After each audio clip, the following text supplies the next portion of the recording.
everyone. Welcome into Yelling from the Couch. I'm Brent Humphries, and I am joined by Steven Compian from Sports By Compian on YouTube and everywhere you get your podcasts and all that. He's back on the show. Steven, welcome back after a big win for the Tampa Bay Buccaneers last night on Monday Night Football. How you doing, Steven? Wonderful, Brett. Thank you for having me back on the show. Yes, of course, the Buccaneers pull out a win, are now 2-0 for, I believe, the fifth time in a row now or so. This is NFL, like no one's done this since like the 70s. That teams have had this many consecutive 2-0 starts. There was never any doubt about the game. It was really a smooth night for Bucs fans. No stress whatsoever. We're all just firing on all cylinders, really. Yeah, right. I mean, Baker Mayfield had a clean game, clean pocket all night, didn't get touched or anything. Yeah, he was under no pressure at all. Yeah.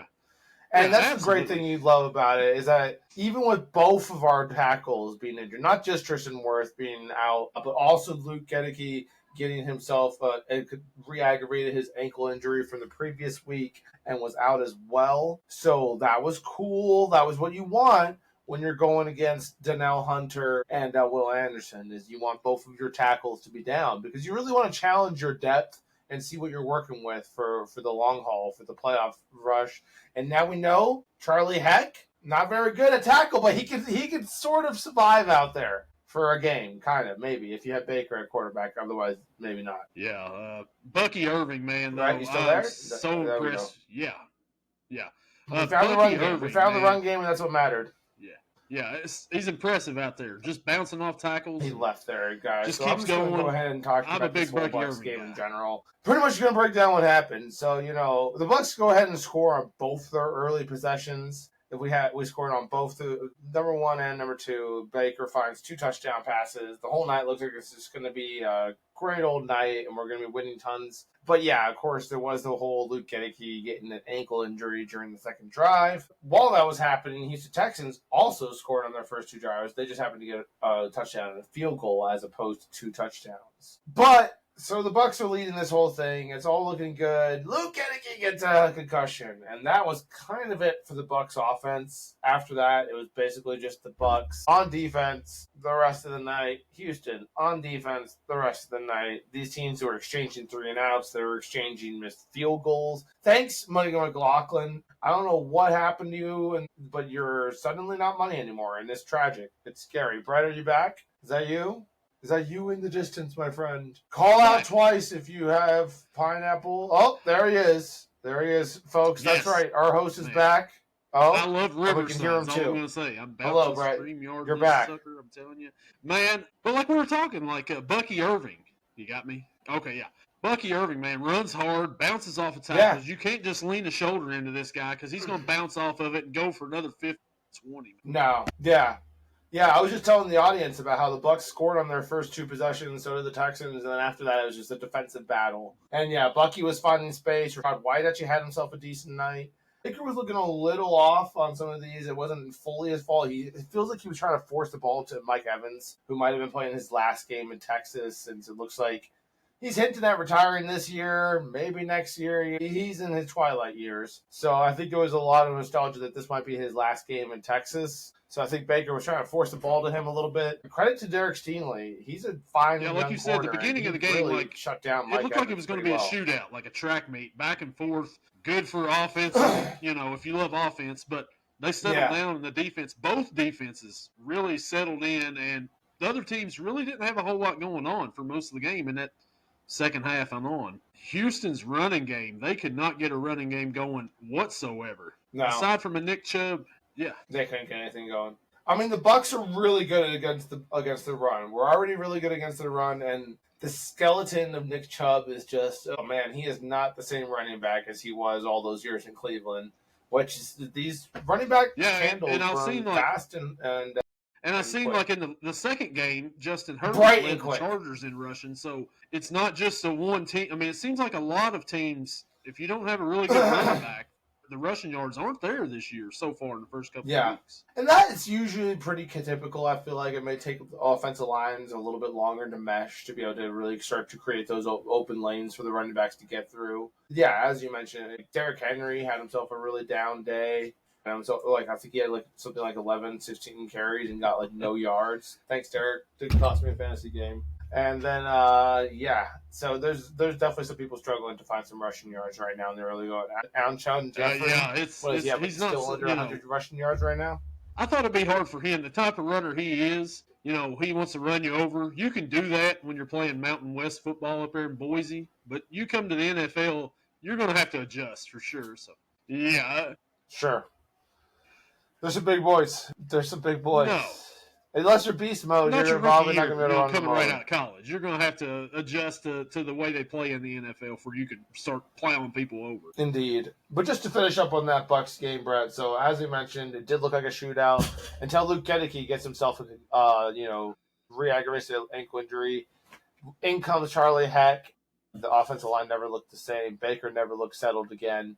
But there's just something about being a Bucs fan lately that there's just there is a sense of calm when Baker's in charge, because you're just like, he's gonna figure this out, right? They keep on giving him the ball back. CJ Stroud can't seem to get it together. Like, I think we're gonna be okay. Just for no reason, you have this belief in yourself, and it could be 4th and 10, Brett, which it was. It was 4th and 10, and I'm like, all right, well, he's either gonna get this or I'm going to bed. But there was just this belief that, like, I think he's gonna get this somehow. Like, he should have gotten on the previous play when he nailed Emeka Mbuka, wide open down the field. And Mecca, I think he saw that hit coming, sort of maybe lost concentration for a second there. But, dude, Baker just 4th and 10, casually breaks the tackle of the middle linebacker and takes off. Yeah, and he takes a hit. And we never looked back from there. He takes a low hit at the end of that, too, and kind of flips over. It's a beautiful thing. And earlier on, he did. He got He's beat in up. an ice bath right now. He got beat up, man. He took some hits for this team. after that. But, man, for him sure. to come out and that's pretty gutsy. To get hit low, get your ankle hurt, on a previous drive, and still take off and get that first down for the win. He's just, he's gutsy, man. Yeah. Yeah. He's gutsy, dude, and we love him. He's a dog, as they say. He's got that dog in him, man, and he just plays like it. He really plays like it. But yeah, that's pretty much how the Bucs game went, man. I was impressed with Todd Bowles' use of the clock. I was like, oh my God, why is he running it down? There were still 2 timeouts left, I believe, and I'm like, what is he doing? Yeah. I'm like, what is he doing? But then he scored. And I was like, okay, cool. All right, perfect. Now there's no time for the Texans. I'm here for it. Doesn't return that it comes to the 35. They can't even get to field goal range. They have to throw a pass or something like that. So, I mean, it's a long shot either way. So, smart by Todd Bowles there. For sure. So let's talk about a game that's maybe a little bit sad. Right? Hey. Some things happen. Your team's 2-0. Let's focus on that, huh? 2-0 for the first time in a very long time, right? Unlike the Bucs. I can't do it, man. I can't be positive. Right. Jamar Chase has 14 catches, 100 and some yards. Yeah, tough. He's back to doing Jamar Chase things. T. Higgins had some big catches. My guy, Mitch Tinsley, who I believe on your podcast, or maybe it was on this podcast that you was on. Yeah. You did. Yeah. It was on this, and I was wondering if that's who it was. After he came down with that catch. His first catch is a touchdown. Yeah. And a crazy catch. There's some good things. Well, a hell of a catch, too. But in the second quarter, old Toe Burrow gets hit once again. The line lets him down once again. He gets help off, goes to the locker room, and it's reported that he's got a torn ligament turf toe. He's out 3 months on injured reserve now. Chance to come back in December. We've got Jake Browning. Season's over. Jake Browning threw 3 picks the other day. Our boy Jake. But he led them on the game-winning drive. Played great on that game-winning drive right there. It had enough, wherewithal to reach the ball over and get the touchdown there. Some positives to come out of that, but there's rumors that the Bengals were in talks with the Giants about Jameis Winston. You want it. You want the Winston trade. Or Kirk Cousins. That's another good option. I don't like either option, really, compared to Joe Burrow. I mean, because, it's Joe Burrow, but at the same time, Jameis is going to be exciting. Could you imagine him and Chase and T. Higgins and that whole offense? Yeah. Yeah. With those weapons, my God. You're going to lose 40. With those weapons, that would be fun. Every week. But it's going to be entertaining as can be. Yeah. And so Jameis will have 2 pick sixes and 4 touchdowns every week. The Vikings Sunday, and I'm like, all right, we get J.J. McCarthy. No, J.J. McCarthy's out, so now it's Carson Wentz for the Vikings and Jake Browning. So yeah, Yeah, so I'm like, the matchup we all saw coming better about this game right now, but just because of the quarterbacks, I don't know, man. It's what's going on with the injury bug? The injury bug's out of control this year. He's biting everybody. You got two more bucks last night. Like I said, Luke Gedeke gets an ankle injury. Kalijah Cansey had his foot hurt or something. Cansey's always getting hurt though. But regardless, like what is going on? I'm not for injuries or anything like that. I just let's go out. Let's play a clean game. Let's get everybody healthy and go on to the next week. Not this mid-December stuff. What are we doing? Yeah. No. What are we doing? We got to have Joe Burrow, one of the stars of the league, already last out. year, he's healthy the whole season. And the Bengals screw around at the beginning of the year and don't make the playoffs. And this year, they go 2-0, and then he gets hurt, and he's going to be out for most of the season. Yeah. I'm also wondering what's going on with that stat coming out about how Joe Burrow's already been sacked more times than Andrew Luck in 15 less games. It's not good because, I don't know, Andrew Luck was like, you know what, I'm out. That's not good, Brad. I've been hit too many times. I've been injured too many times. I'm out. Burrow's just a year younger than he was when he done that. Yeah, now. No. Dude, no, it's not. It's not good. This ain't great. It's not good at all. It's not good. It's not good. It's not good. They need to find a way to protect Joe Burrow, and that's been the thing for years now. It's like, hey, they need to find an offensive line for him. They got him receivers. You've got receivers. They paid Trey, so you can throw it to but those you've guys. got to protect your main investment, and that is your quarterback, Joe Burrow. You can have Chase, you can have Higgins, all you want, but if Burrow's not playing half the time and you've got Jake Browning or a Jameis or whoever throwing to him, you're not getting the return on the investment on Joe Burrow right now. So do you think the Jaguars had a chance to win this game? The Jaguars came out fired. Were fine? They come out first drive. Lawrence leads them right down the field, touchdown. Bengals come down, they score. Jaguars come right back down, they score again. Bengals punt. Jaguars come down the field again, up 14-7, and Trevor Lawrence throws a pick to Dax Hill. Thank you, Dax Hill. Kind of changed momentum a little bit for the Bengals. And Lawrence just didn't play very well after that. But the first couple of drives, man, the scripted plays, he was all about it. And then you see him and Liam Coen kind of getting at each other. Yeah. Yeah, the shake-off. I like that. Lawrence, it's not my team, so I'm fine with that. Like, I like the drama on the other teams. Yeah. No, exactly. Especially fuck Liam So, Coen. So I'm here for it too. I'm absolutely here for it. I like to see him losing his team already. Week 2 already having a quarterback. Obviously, you can see why they went ahead and traded Tank Bigsby last week, right? Because Rootin' Tootin' over here, the backup running back, that guy seemed like he had over 300 yards in the game. I know he only had like 70. But, man, it seemed like he took a little screen pass all the way down the field. He would run for like 20 yards each time he touched the ball. And I'm like, can we do something with this guy? Tough calls, tough times. So they survived, though. We got it done. Despite losing Burrow, despite all the things that went wrong, they find a way to win. I am happy with the 2-0 start. Disappointed about the news because they were like, because Brock Purdy also has turf toe going on right now, right? And he's only out 2 to 5 weeks. Yeah. I've never heard of so much turf toe in my whole life. Yeah, until this season. So yeah, seriously. Yeah, turf toe is a weird one too. Like guys take forever. He's out just 2 to 5 weeks. So I'm like, okay, if Burrow's out 2 to 5 weeks, that's fine. But 3 months, it's a long time. So one of the more exciting football games of the weekend. Long time. I'm gonna go ahead and say it, the Cowboys and the Giants. How fun was that game? I ended up seeing most of that game, and that was a really good game.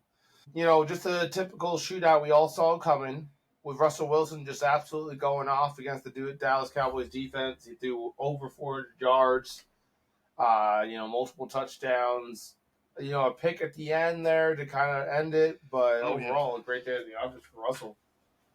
That's crazy. That is crazy to think that Russell Wilson in 2025 is leading the league in passing yards. And he fell off.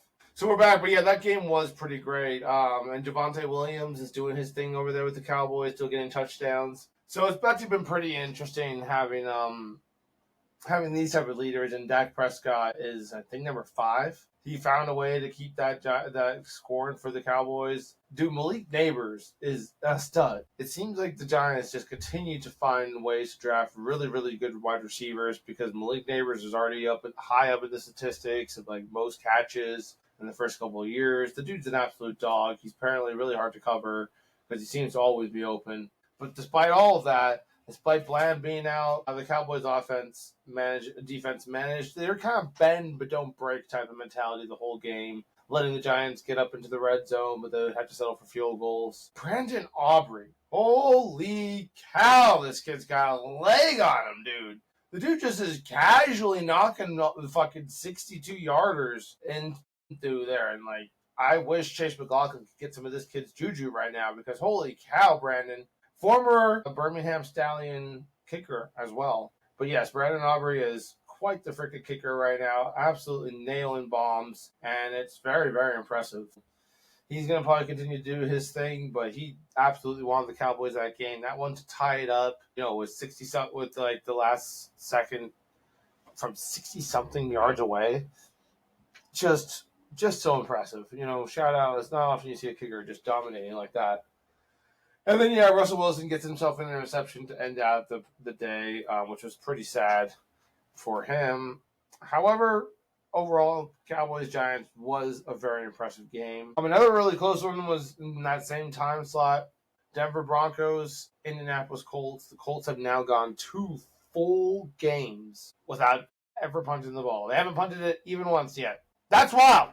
Isn't that wild? That's wild. It's absolutely crazy. No punting in that whole 2 games. Their offense, the Daniel Jones offense, is like we all expected.